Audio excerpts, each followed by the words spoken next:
In India, many students were very angry about problems in the education system. There were repeated exam paper leaks like the NEET UG 2026 exam issues that affected more than 2 million students. Students worked hard but lost opportunities because of corruption and technical failures. Many young people felt hopeless. A new group started called the Cockroach Janta Party. It began as satire. A judge had compared unemployed youth to cockroaches. The students took this name proudly to show their anger and unity. The founder is Abhijit Dipke. The movement grew fast. They demanded the resignation of the education minister Dharmendra Pradhan. They also wanted action on exam paper leaks and better education facilities. For many weeks, students protested at Jantar Mantar in Delhi. They sat in protest. Activist Sonam Wangchuk went on a long hunger strike in solidarity. The protests continued for weeks and months. The government seemed to ignore them. Then came a big day, July 20, 2026. The CJP called for a huge parliament march. Thousands of students and young people from all over India joined. More than 10,000 protesters gathered. The streets were full of energy. People shouted slogans for justice and the minister's resignation. It was one of the largest youth protests in recent times.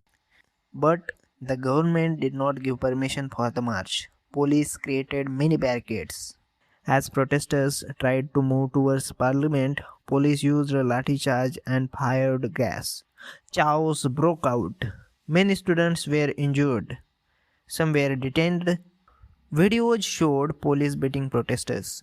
Internet was restricted and traffic was stopped in central Delhi. Protesters said it was a brutal attack.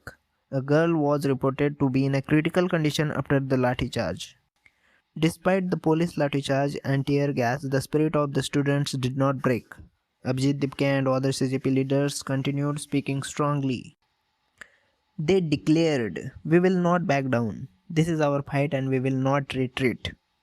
The protest clearly showed the deep frustration of India's youth, who are tired of being blamed for the repeated failures in the education system. The movement started just a few months ago but became a big national voice. It highlights how much struggle is needed when fighting for education rights.